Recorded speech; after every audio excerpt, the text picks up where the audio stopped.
இந்த வீடியோவில் நம்ம எதை பற்றி பார்க்க போகிறோம் அப்படின்னா short and exam February month நடக்க போகுது. டிசம்பர் மந்த்து கேன்சல்னு ஆல்ரெடி அனௌன்ஸ்மெண்ட் கொடுத்துட்டாங்க. இன்னுமே சில பேருக்கு தெரில, கால் பண்ணி கேட்குறீங்க. பிப்ரவரி மந்த்து தான் எக்ஸாமு. ஸோ இருக்கிற இந்த 3 மந்த்ஸை எப்படி யூஸ் பண்ணுறது, எந்த மாதிரியெல்லாம் யூட்டிலைஸ் பண்ணலாம் அப்படின்றத பற்றி தான் பார்க்க போகிறோம். ஸோ பிகினர்ஸாக இருந்தீங்க அப்படின்னா எப்படி எழுதணும், ஓரளவு எழுதிட்டுருக்கீங்க அப்படின்னா எப்படி இம்ப்ரூவ்மெண்ட் பண்ணுறது, ஸ்பீட் எப்படி பிக்கப் பண்ணுறது, இதெல்லாம் பண்ணுறீங்க ஓகேவா இருக்குது அப்படின்னா அதை தாண்டி அடுத்த விஷயம் என்ன பண்ணணும், அதை பற்றி கொஞ்சம் பார்ப்போம். அப்புறம் பார்த்தீங்க அப்படின்னா காம்படிட்டிவ் எக்ஸாம் நிறைய பேர் டவுட்ஸ் கேட்குறீங்க. ஷார்ட் அண்ட் சம்மந்தமாக மட்டும் நம்ம ஸ்டூடெண்ட்ஸ் எழுதுறதில்ல. காம்படிட்டிவ்ஸ் பார்த்திங்க அப்படின்னா எஸ்எஸ்சி, டிஎன்பிஎஸ்சி இது சம்மந்தமாக ஸ்டெனோ லைனில் இருக்கிறது. ஸோ இது சம்மந்தமாகவும் சில பேர் கேட்குறீங்க. ஸோ எல்லாருக்குமே சேர்த்துன அது மட்டும் இல்லாமல் சில விஷயங்கள் இதையும் தாண்டி சில எப்படி நம்ம மனநிலையை சரி பண்ணிக்கிறது, எந்த மாதிரிலாம் கொஞ்சம் பாசிட்டிவ் வேயில் போனோம் அப்படின்னா எதையுமே தாண்டி டேக்கிள் பண்ணி வரலாம், எப்படி நம்மளோட மைண்ட் செட்டிங் எடுத்துகிட்டு போகிறது அப்படின்றதையும் கொஞ்சம் பார்ப்போம். ஏன்னா கட்டாயம் இந்த சில விஷயங்கள் பேச வேண்டியிருக்கு, பேசி தான் ஆகணும். நிறைய பேர் கேட்குறீங்க. சில பேர்லாம் பார்த்தீங்க அப்படின்னா இந்த டிசம்பர் மந்த் எக்ஸாம் நடக்கும் அப்படின்னு சில பேர் நிறைய பேர் நம்பிட்டு இருந்தாங்க. நிறைய பேர் சந்தோஷப்படுறாங்க, டிசம்பர் நடக்கல பிப்ரவரி அப்பாடா அப்படின்னு. சில பேர் இப்போவாது நமக்கு வச்சுருந்தாங்கன்னா அட்லீஸ்ட் இப்போக்குள்ளேயாவது நமக்கு முடிஞ்சிருக்கும் அப்படின்னு நினச்சாங்க. கடைசியில் இந்த இங்கிலீஷ் சீனியர் லாஸ்ட்லலாம் பார்த்தீங்க அப்படின்னா பாதிக்கப்பட்டவங்களுக்கு எந்த ரெமெடிஸுமே இல்லாமல் போயிடுச்சு. அதுதான் நிஜத்தை சொல்லி தானே ஆகணும். ஏன்னா அந்தளவுக்கு அவங்களாம் ஃபீல் பண்ணுறாங்க. சில பேர்லாம் லேடிஸ்லாம் பார்த்திங்க அப்படின்னா பேசும்போது அழுகவே செஞ்சிட்றாங்க. ஏன்னா உண்மையிலே அந்தளவுக்கு அவங்க போராடி கஷ்டப்பட்டு வந்தும் ஒரு இது இல்லையே அப்படின்றது வேதனைக்குரிய விஷயந்தான். ஸோ எப்படி ப்ராக்டிஸ் பண்ணுறது, எந்த மாதிரிலாம் கொண்டுட்டு போகலாம் இந்த 3 மந்த்ஸ் அப்படின்றத பார்ப்போம். ஸோ பிகினர்ஸாக இருக்கீங்க, நீங்கள் டைப்ரைட்டிங் முடிச்சிட்டீங்க, இப்போ தான் ஷார்ட் அண்ட் என்ட்ரு ஆகுறீங்க அப்படின்னா ஃபஸ்ட் ஆஃப் ஆல் நீங்கள் ஒரு விஷயத்தை மைண்டில் நினச்சிக்கணும். என்னென்னு பார்த்தீங்க அப்படின்னா ஷார்ட் அண்ட் முடிக்கிறதுக்கு சாலிடாக 2 இயர்ஸ் ஆகும், 3 இயர்ஸ் அதுக்கு மேலே போகலாம். ஆனால் 2 இயர்ஸ் சாலிட் ஆகும். இதில் பாசிட்டிவும் இருக்கும், நெகட்டிவும் இருக்கும். ஐ மீன் பார்த்திங்கன்னா பாஸும் ஆகலாம், சில நேரம் நம்ம நல்லா எழுதினாலும் நமக்கு ஃபேவராக இல்லாமலும் போகலாம். ஸோ எதையுமே டேக்கிள் பண்ணக்கூடிய மனநிலையில் நீங்கள் எழுத ஸ்டார்ட் பண்ணுங்கள். அதை தான் நான் சொல்வேன். தோத்துட்டோமே, சும்மா தோத்துட்டே இருக்கமேன்னு விட்டுட்டு போகாதீங்க. வெறித்தனமாக போராடுங்க. கோபம் நம்மளோட செய்கிற செயலில் இருக்கணும். அந்த செயல் பார்த்திங்க அப்படின்னா நமக்கு அடுத்த சக்ஸஸை கொடுக்குற மாதிரி இருக்கணும். அந்தளவுக்கு ஹார்ட் ஒர்க், ஸ்மார்ட் ஒர்க்ஸ் இது எல்லாத்தையும் தாண்டி மனநிலை அதை நல்லபடியாக கொண்டுட்டு போங்க. ஒரு போராடுறதுன்றது அப்படியே சும்மா நார்மலாக போராடுறதெல்லாம் இல்லை. நான் பார்த்துக்கிறேன், என்னால் முடியும், நான் ஜெயிச்சுட்டு தான் வெளியே போவேன், நான் எவ்வளோ தடவை வேணாலும் தோக்கட்டும், நான் எத்தனை தடவை தோத்தேன்றதெல்லாம் எனக்கு பெருசாக இல்லை, ஃபைனலாக நான் ஜெயிச்சேனா இல்லையா அதுதான் எனக்கு இங்கே தேவை அப்படின்ற மைண்ட் செட்டிங்கோடு நீங்கள் வாங்க. கட்டாயம் உங்களால் முடியும். ஷார்ட்னு ஒரு நல்ல கோர்ஸ் தான், நிறைய ஜாப் ஆப்பர்ச்சுனிட்டிஸ் இருக்குது. மற்றதை விட இதில் கம்பேர் பண்ணும்போது காம்படிஷன் கம்மி தான். இன்னுமே பார்த்தீங்க அப்படின்னா என்ன தான் வேலை அது இதெல்லாம் தாண்டி ஒரு தனியாக இதில் ஒரு கெத்து இருக்குது. என்னன்னு பார்த்தீங்க அப்படின்னா ஒரு லாங்குவேஜை புதுசாக லேர்ன் பண்ணுறோம், ஒரு இடத்துல ஒருத்தர் சொல்கிறாங்க அப்படின்னா ஷார்ட்டாக நோட் பண்ணுறோம். ஒரு ஸ்கில், பொதுவாகவே இது ஸ்கில் டெஸ்ட்டுன்னு தான் சொல்லுவாங்க. இருந்தாலுமே இது ஒரு எக்ஸ்ட்ரா நாலேஜ் தான். மற்றவங்கள விட நம்ம கொஞ்சம் அந்த இடத்துல மேலே இருக்க மாதிரி தான் அர்த்தம். ஒரு எக்ஸ்ட்ரா ஒரு எக்ஸலண்ட்டான ஒரு கோர்ஸ் தான் ஷார்ட்டனு. ஸோ அதை மைண்டில் வச்சுக்கோங்க. ஸோ ஒர்க்கு சம்மந்தமாக போராடுறோம் அதெல்லாம் இருந்தாலுமே நம்ம பார்த்திங்க அப்படின்னா ஒரு மனநிலை அதை ரொம்ப போல்டாக கொண்டுட்டு போங்க. Especially for women's. என்ன உமன்ஸ்க்கு மட்டும் தனி மனநிலை, உண்மையிலேயே உமன்ஸ் மனநிலை ஆல்ரெடி ஸ்ட்ராங் தான் கம்பேர் பண்ணும்போது, ஜென்ஸை கம்பேர் பண்ணும்போது. ஏன்னா எவ்வளோ விஷயங்களை அவங்க டேக்கிள் பண்ணி ஃபேஸ் பண்ணி, ஃபேமிலி, அதுக்கப்புறம் ஒர்க்கு, அப்புறம் இங்கே ஸ்டடீஸு இதெல்லாம் தாண்டி வந்துமே கூட இன்றைக்கி உமன்ஸ்க்கு இந்த சொசைட்டியில் பாதுகாப்பு கிடையாது. நிறைய விஷயங்கள் நடக்குது. ஆக்சுவலாக இதை நான் ஒரு ஃப்ளோவில் சொல்லிட்டேன், சொல்ல முடியாத சில விஷயங்கள் சொல்ல வேண்டியதாகிடுச்சு. ஏன்னா சொசைட்டியில் பார்த்திங்கன்னா அவ்வளோ நடக்குது. பெண்களுக்கு இன்றைக்கி பாதுகாப்பே கிடையாது. ஒவ்வொரு பெண்களும் ஏதோ ஒரு இடத்துல பார்த்திங்க அப்படின்னா ஒரு ஆணால் தான் அவங்க இன்றைக்கி உயிரோட கூட இல்லாமல் போனாங்க. ஸ்கூல் ஸ்டூடெண்ட்ஸ் நிறைய இஷ்யூஸ் நடக்குது. திடீர்னு நான் இதை இந்த இடத்துல சொல்லிட்டேன். ஆனால் உண்மையிலே சொல்ல வேண்டிய ஒரு விஷயந்தான். பெண்களை பாதுகாக்க வேண்டிய ஒவ்வொரு பொறுப்புமே ஒவ்வொரு ஆணுக்குமே உண்டு. அந்த குடும்பத்தில் இருக்கவங்களுக்கு மட்டும் கிடையாது. ஒரு உமன் இருக்காங்க அப்படின்னா அவங்க வந்து அந்த உமன் அந்த குடும்பத்தை சேர்ந்தவங்க மட்டும் கிடையாது, அந்த சமூகத்தை சேர்ந்தவங்க. அந்த சின்ன பிஞ்சு குழந்தையிலேருந்து பெரியவங்க வரைக்குமே அவங்கள பெண்கள் வந்து பலவீனமானவங்க, ஆண்கள் பலமானவங்கன்னு சொல்கிறாங்க. அந்த ஆண்கள் பலத்தை எங்கே காட்டணும்? அவங்கள பாதுகாக்கிறதுல, நல்லபடியாக வழி நடத்துறதுல, ஒரு பாதுகாப்பான ஒரு சரௌண்டிங்கை கொடுக்கறது தான் ஒவ்வொரு ஆணோட கடமையுமே கூட. உங்கள் வீட்டில் இருக்க ஒவ்வொரு பெண்ணாக இருந்தாலும் மதித்து நடங்க. யாரையும் மேலும் இல்லை, யாரும் வந்து அடிமையும் இல்லை. ஸோ நான் அந்த மேலேன்றதை பார்த்தீங்க அப்படின்னா சுப்பீரியர் பவர் சொல்கிறேன். எல்லாருக்குள்ளேயுமே எல்லாமே இருக்குது. வாழ விடு தான். எந்த ஒரு இடத்துலையுமே பார்த்தீங்க அப்படின்னா ரொம்ப கொடூரமாக, ரொம்ப ஒரு இதாக ஒரு ஆணால் தான் ஒரு பெண் வந்து டெத் ஆகிறாங்க நிறைய விஷயத்தில். ஆனால் எங்கேயாவது ஒரு பெண் ஒரு ஆணை வந்து துன்புறுத்தி, கொடுமைப்படுத்தி, மனதில் உள்ள வேதனைப்படுத்தி, ஹராஸ்மெண்ட்டு இதெல்லாம் நடக்குதா அப்படின்னு பார்த்தோன்னா அதோட ரேஷியோஸ் கம்மி தான். நம்மெல்லாம் பார்த்திங்க அப்படின்னா படிச்சிருக்கவங்க தான் படித்தாலும் பார்த்திங்க அப்படின்னா படிச்சிருக்கோம், ஒரு சொசைட்டியில் வரோம், ஒரு இடத்துல வேலை பார்க்குறோம், ஒர்க் பண்ணுறோம். நான் கவர்மெண்ட் ஜாப் போகணும், நான் சிவில் சர்வெண்ட்டாக இருக்கேன், சிவில் சர்வீஸ் வாங்கணும். இதெல்லாம் எதுக்குங்க? சம்பாதிக்கிறது அப்படின்னா அதுக்கு 1000 வேஸ் இருக்குது.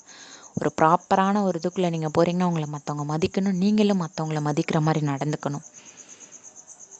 யாரையும் யாருமே இழிவுபடுத்தாதீங்க. அவங்கள மோட்டிவேட் பண்ணுங்கள், என்கரேஜ் பண்ணுங்கள், பாதுகாப்பு கொடுங்க. ஒருத்தர் ஒரு இடத்துல இருக்காங்க, நம்ம நல்ல இடத்துல இருக்கோம், நம்மளை சுற்றியில் இருக்கவங்க நல்லவங்க, நல்ல ஒரு பாசிட்டிவிட்டியை ஏற்படுத்துங்க. யாரும் யாரையும் தயவு செஞ்சு ஏமாற்றாதீங்க. ஏன்னா நிறைய பேர்த்து மனநிலையில் வந்து பார்த்திங்க அப்படின்னா அவங்க பாதிப்படைஞ்சிட்டாங்க அப்படின்னா அடுத்த விஷயம் எதுவுமே அவங்களால செய்ய முடியாது.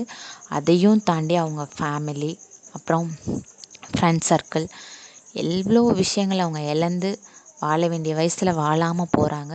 அதுக்கு காரணமாக இருக்கவங்க ஆல்மோஸ்ட் பார்த்திங்க அப்படின்னா ஆண்கள் தான். இங்கே வந்து உமன்ஸ் பற்றி நான் பேசுகிறேன்னா அப்படின்றதுலாம் கிடையாது. சொசைட்டியில் அட் ப்ரெசண்டாக போயிட்டுருக்கதை பற்றி தான் சொல்கிறோம்.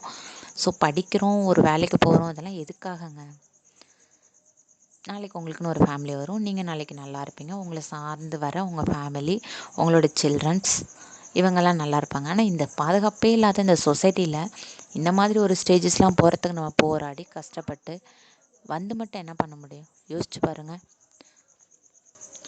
ஸோ நான் எதுக்கு இதை சொல்கிறேன் அப்படின்னா நம்ம என்ன தான் படித்து என்ன தான் ஒரு கஷ்டப்பட்டு எவ்வளோ டேக்கிள்ஸ்லாம் தாண்டி ஒரு பொசிஷனில் வந்தாலுமே ஒரு பாதுகாப்பான ஒரு சொசைட்டி இல்லை, பாதுகாப்பான ஒரு சரௌண்டிங் இல்லை இந்த இடத்துல. ஸோ அதை பாதுகாப்பாக அடுத்து வர ஜென்ரேஷனில் மாற்றக்கூடிய ஒவ்வொரு பொறுப்புமே யங்ஸ்டர்ஸ்க்கு எல்லாருக்குமே இருக்குது. ஸோ நம்ம ஏதோ படிக்கிறோம், எழுதுகிறோம், ஏதோ வேலை வாங்குகிறோம், ஏதோ நம்ம சாப்பிட்றோம், சம்பாதிக்கிறோம் அப்படின்னு மட்டும் இல்லாமல் நம்மளை சுற்றி நடக்கிற சில விஷயங்களுக்கு ரெஸ்பாண்ட் பண்ணுங்கள். அதிகமாக வந்து ஒரு விஷயத்தை அதை பற்றி பேசும்போது ஜஸ்ட் கொஞ்சம் சேஞ்சஸ் அது வரலாம். ஏன்னா பார்த்திங்க அப்படின்னா நம்ம வேலை வாங்கினாலும் என்ன ஒரு இது உமன்ஸ்லாம் தாண்டி எல்லாமே வந்தாலும் அவங்களுக்கு ஒரு பாதுகாப்பானது இன்றைக்கி இங்கே இல்லை. ஸ்கூல் ஸ்டூடெண்ட்ஸில் இருந்து ஆஃபீஸ் ஒர்க் போகிறவங்க வரைக்குமே நிறைய இது நடக்குது. ஸோ தப்பானவங்க தப்பு பண்ணுறாங்க, போகிறாங்க, வராங்க, அது ஒரு பக்கம் இருந்தாலும் நம்ம படிக்கிறவங்க ஒரு இதுக்காக போராடுறீங்க, கஷ்டப்பட்டு வரீங்கன்றது ஒழுக்கத்தை கற்றுக்கோங்க ஃபர்ஸ்ட் ஆஃப் ஆல். ஏன் இதை வந்து இவ்வளோ தூரம் பேசுகிறாங்கன்னுலாம் நினைக்காதீங்க. சில கால்ஸ்லாம் பேசும்போது சில பேரோடலாம் பேசும்போது அவ்வளோ அவங்களுக்குலாம் கஷ்டம், ஃபேமிலி சுச்சுவேஷன். முடிஞ்ச வரைக்கும் மற்றவங்கள என்கரேஜ் பண்ணுங்கள். ஆனால் எக்காரணத்தை கொண்டு நீங்கள் ஒரு விரும்புகிறீங்க, நீங்கள் உங்களுக்கு ஒன்று வேணும் அப்படின்னா பிடிவாதம் பண்ணி போராடுங்க. எத்தனை தடவை தோத்தாலும் தப்பே இல்லை, அது தோல்வியே கிடையாதுங்க. That's a learning. கற்றுட்ருக்கோம், அவ்வளோதான். நம்ம இப்போ ஒரு இதுக்கு வந்து அது சொன்னது தான், ஏற்கனவே சொன்னதான். ஒரு 100% இருக்குன்னா நான் 10ல் இருக்கேன், 20ல் இருக்கேன், 30 அப்படியே இன்க்ரீஸ் பண்ணிட்டே போகிறோம், அவ்வளோதான். இந்த நான் 10ல் இருக்குது, 25ல் இருக்குது, இதெல்லாம் ஒவ்வொரு ஸ்டேஜ்லேயும் வருது. இதெல்லாம் தோல்வி அப்படின்னா அப்போ எங்கே கற்றுக்குறோம்? ஸோ அதை மைண்டில் வச்சுக்கோங்க. நம்மளாம் தோற்கிறதே கிடையாது, அது தோல்வி கிடையாது, கற்றுட்ருக்கோம். இப்போ ஒவ்வொரு எக்ஸாமும் போகிறீங்க அப்படின்னா இந்த எக்ஸாமில் தோற்றுட்டீங்க அப்படின்னா அடுத்த எக்ஸாம் போகிறீங்கன்னா ஒவ்வொரு எக்ஸாமுக்குமே நம்ம பெட்டராக பண்ணணும். ஸோ கட்டாயம் நம்ம ஒரு நாள் வின் பண்ணிடுவோம். என்ன அது எல்லாத்தையும் தாண்டி வரும் ஒரு மனநிலை தான் வேணும். பிஸ்னஸ் மாதிரி தாங்க, ஏற்றமும் இருக்கும் இறக்கமும் இருக்கும். நம்ம போகிற பாதையில் எல்லாமே கலந்து தான் இருக்கும். ஸோ எந்த ஃபீல்டில் புதுசாக வரவங்களா இருந்தாலும் சரி, எல்லாத்தையுமே ஏற்றுக்கிற மனநிலையில் வாங்க. ஷார்ட் அண்ட் படிக்கிறவங்களுக்குலாம் பார்த்திங்கன்னா ப்ராப்பரான சிஸ்டமே கிடையாது.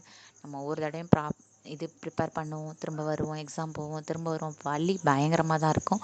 ஆனால் இதை முடிச்சிங்க அப்படின்னா இதில் கிடைக்கிற ஒரு இது ரொம்ப வேல்யூபிளானது.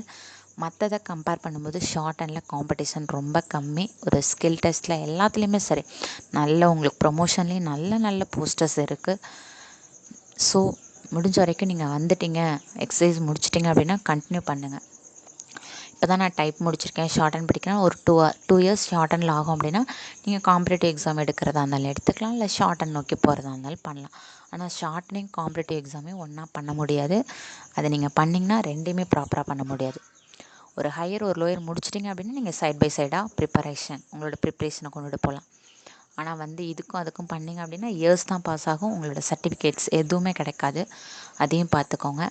ஏன்னா நான்லாம் செஞ்சு வருஷத்தை ஒட்டி நிறைய இயர்ஸ் வேஸ்ட் ஆணுச்சு. அதனால் நான் சொல்கிறேன்.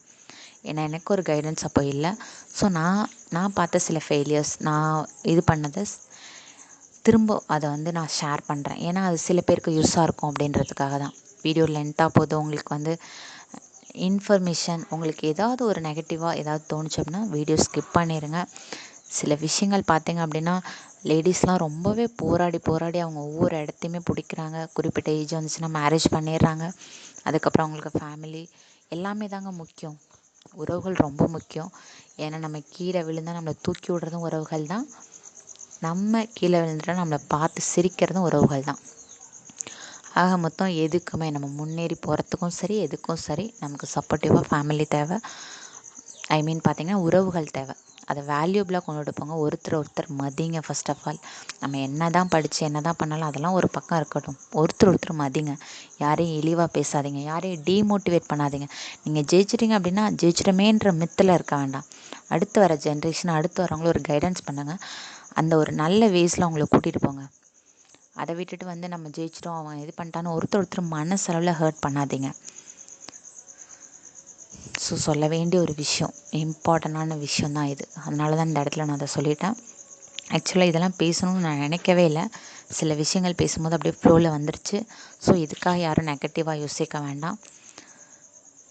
நம்மளோட அடுத்து வர சமூகம் நல்லபடியாக பாதுகாப்பானதாக இருக்கணும். ஏன்னா நம்ம எல்லாருக்குமே பின்னாடி ஒரு பார்த்திங்க அப்படின்னா ஃப்யூச்சரில் ஃபேமிலிஸ் இருக்கும், நம்மளை சார்ந்தும் நிறைய பேர் இருப்பாங்க. பாதுகாப்பாகவும் இருக்கணும், அன்பாகவும் இருங்க. ஒருத்தருக்கு ஒருத்தர் பார்த்திங்க அப்படின்னா எதுக்கு இங்கே சொல்கிறேன் அப்படின்னா யாரையுமே தாழ்வாக நடத்தாதீங்க. நம்ம டெஸ்ட் மேட்ச்சில் கூட பார்த்திங்க அப்படின்னா நான் குரூப்பாக பண்ணுறதே இல்லை. அன்வான்டான டிபேட்ஸு, அப்புறம் வந்து ஒருத்தர் வந்து நல்லா பண்ணுவாங்க, ஒருத்தர் இதாக பண்ணுவாங்க, சில பேர் பண்ண மாட்டாங்க. அவங்க நல்லா பண்ணுறாங்களே நம்மளும் நல்லா பண்ணணும்னு நினைக்கிறது ஒரு பக்கம் இருக்கலாம். ஆனால் பார்த்திங்க அப்படின்னா சில பேர்த்துக்கு, ஏன்னா நான் வந்து ஷார்ட் அண்ட் படிக்கும்போது இன்ஸ்டியூட்டில் வந்து எனக்கு ஆரம்பத்தில் எழுதவே வராது. பிகினராக வரும்போது எனக்கு எழுதவே வரல. மற்றவங்கள பார்த்து எனக்கு தோணும் சில நேரம் அவங்களாம் நல்லா எழுதுகிறாங்க, நம்மளால் முடியல, எழுதவே நமக்கு வரமாட்டேங்குது, எப்படி நம்ம எழுதுறதுன்னு தெரில, நம்ம இதை விட்டுறலாமா அப்படிலாம் நிறைய தோணிகிட்டே இருந்திருக்கு. எனக்கு ஆனது தான் நான் சொல்கிறேன். ஸோ நம்ம கற்றுட்ருக்கோம், நமக்கு ஆரம்பத்தில் அப்படி இருந்தாலும் பரவாயில்ல, தொடர்ந்து செய்யுங்க. என்ன செஞ்சாலும் சரி, எத்தனை தடவை தோத்தாலும் சரி, தொடர்ந்து செய்யணும். அதுதான் இந்த இடத்துல நம்ம சொல்கிறது. ஏன் தொடர்ந்து செய் அப்படின்னு சொல்கிறாங்கன்னா, ஆக்சுவலாக பார்த்திங்கன்னா விவேகானந்தரோட ஒரு கோட் தான் அது. யார் ஒருவர் எதை அடைவதற்கு தகுதி உடையவராக இருக்கிறாரோ அவர் அதை அடையாமல் தடுத்து நிறுத்துவதற்கு இந்த பிரபஞ்சத்தில் உள்ள எந்த சக்தியாலும் முடியும் வரை முயற்சி செய்யுங்கள். எனக்கு ரொம்ப பிடிச்சது. பர்சனலாக நான் அதை அடிக்கடி ரிமைண்ட் பண்ணிக்கிட்டே இருப்பேன். யோசிச்சு பாருங்களேன், அதை அடையாமல் தடுத்து நிறுத்துவதற்கு இந்த பிரபஞ்சத்தில் உள்ள எந்த சக்தியாலுமே முடியாது. நம்ம தான் நினைக்கணும், நம்ம ஜெயிச்சிட்டோமா தோக்கணுமா, என்னால் முடியாது, நான் தோத்துட்டேன்னு நம்மளாம் ஒத்துக்கிற வரைக்குமே அடுத்தவங்க பேசுகிற எதையுமே நீங்கள் காதில் வாங்காதீங்க. உங்களுக்கு என்ன தேவையோ அதை நோக்கி போய்கிட்டே இருங்க. இன்ஃபேக்ட் அது ஃபேமிலியாகவே இருந்தாலும் முடிஞ்ச வரைக்கும் எடுத்து சொல்லுங்கள், ஸ்மூத்தாக சொல்லுங்கள். கேட்கலையா இக்னோர் பண்ணிட்டு போய்கிட்டே இருங்க. ஆனால் உங்களுக்கு வேணும், நியாயமாக தேவை அப்படின்னு படுற விஷயத்தை எக்காரணத்தை கொண்டு விடாதீங்க. முடிஞ்ச வரைக்கும் அன்பாக பாசிட்டிவாக போராடுங்க. ஒருத்தர் நமக்கு ஒரு அடி கொடுத்தாங்கன்னா திரும்ப நம்ம 2 அடி கொடுக்கணும்னு சொல்கிறது வந்து சும்மா கையால் அடிக்கிறது கிடையாது, வார்த்தையால் தக்கிறது கிடையாது, செயல் தான் அது. அந்த செயல் பார்த்திங்கன்னா நம்மளோட சக்ஸஸ் தான். 1000 பேர் 1000 உன்னை ஒரு வார்த்தை சொல்லனா அவன் அடுத்த வார்த்தை சொல்கிறதுக்குள்ளே அடுத்த வார்த்தை உன்னை இன்னும் கீழே சொல்கிறதுக்குள்ளே நீ அவனை விட 2 படி மேலே இருக்கணும். ஸோ அந்த சொசைட்டியில் அது ரொம்ப முக்கியம். இன்னொன்று பார்த்தீங்கன்னா கிரிட்டிசிசம். நம்மளை ஒருத்தர் கிரிட்டிசைஸ் பண்ணல அப்படின்னா நம்ம எங்கேயுமே சக்ஸஸ் பண்ண முடியாது. அடுத்தவன் பேசுகிறானா பேசிட்டோம், கவலையே படாதீங்க. உங்கள் வேலையை பார்த்து நீங்கள் போய்க்கிட்டே இருங்க. உங்களுக்கு தேவையானது நீங்கள் ஹார்ட் ஒர்க் பண்ணீங்க, ஸ்மார்ட்டாக இருக்கீங்க, தொடர்ந்து முயற்சி செஞ்சிங்கன்னா கிடச்சிக்கிட்டே இருக்கும். ஸ்பீடு இன்னும் எனக்கு பிக்கப் ஆகலை அப்படின்றவங்க முடிஞ்ச வரைக்குமே 1 வீக் ஃபுல்லாகவே பார்த்தீங்கன்னா கண்டினியூஸாக ஸ்பீடை மட்டுமே எழுதி எழுதி எழுதி பார்த்துக்கிட்டே இருங்க. அது தெரிஞ்ச ஸ்பீடாக இருந்தாலும் சரி, தெரியாத ஸ்பீடாக இருந்தாலும் சரி. 10 ஒரு நாளைக்கு டார்கெட் எடுத்துக்கோங்க. தொடர்ந்து எழுதிக்கிட்டே இருந்தீங்க அப்படின்னா ஸ்பீடு ஆட்டோமேட்டிக்காக பிக்கப் ஆகிடும். ஸ்ட்ரோக்ஸ் பிகினர்ஸாக இருந்தீங்க அப்படின்னா பேராவை பிரித்து எழுதுங்க. ஆரம்பத்தில் வராது தான். பார்த்திங்கன்னா நமக்கு பேசேஜ் வந்து பைக்காட் பண்ண மாதிரி தான் தோணும். ஏன்னா நம்ம அப்போ தானே எழுத ஆரம்பிக்கிறோம். போக போக எழுதிக்கிட்டே இருக்க தான் வரும். ஷார்ட்னு எல்லாருக்குமே வரக்கூடியதான். ப்ராக்டிஸ்னால மட்டும்தான் நம்மளோட மிஸ்டேக்ஸும் குறைக்க முடியும். ஒரே மாதிரியான வேர்ட்ஸ் இருந்துச்சு அப்படின்னா டிஃப்ரென்ஸ் பண்ணிக்கோங்க. கிராமலாக்ஸ்லாம் எஸ்பெஷல் பார்த்திங்க அப்படின்னா. ஏன்னா ஒரே மாதிரி இருக்குது அப்படின்னா டிஃப்ரென்ஸ் பண்ணி ஆரம்பத்துலேருந்தே பழகிக்கோங்க. அதே மாதிரி ஆரம்பத்துலேருந்தே எழுதுகிற வார்த்தையை ஸ்ட்ரோக் போகிறத வாய் விட்டு சொல்லுங்கள். எழுதி ஸ்ட்ரோக் முடிச்சோன்னா ரீட் பண்ணி பாருங்கள். இதெல்லாம் வந்து ஃபாலோ பண்ண வேண்டியது. நிறைய பேர் கேட்குறீங்க. ஸோ அதனால் இந்த காமனாக ஒரு வீடியோ சொல்லிட்டேன். அப்புறம் பார்த்திங்க அப்படின்னா டெஸ்ட் பேட்ச் பிப்ரவரி மந்த் வரைக்குமே டெஸ்ட் பேட்சும் போய்கிட்டே இருக்குது. மந்த்லி ஃபீஸ் பார்த்திங்கன்னா 500. இது பிகினர்ஸ்க்கும் சரி, ஸ்பீட் எழுதுகிறவங்களுக்கும் சரி. ஸோ அது சம்மந்தமாக உங்களுக்கு டீட்டெயில்ஸ் வேணாலும் நீங்கள் ஸ்க்ரீனில் தெரிய நம்பருக்கு காண்டாக்ட் பண்ணுங்கள். தொடர்ந்து செய்யுங்க. அவ்வளோதான். உங்களுக்கு தேவையானது கட்டாயம் கிடைக்கும். கட்டாயம் ஜெயிப்போம். தொடர்ந்து செய்யணும். அதுதான் இங்கே தேவை. தேங்க்யூ.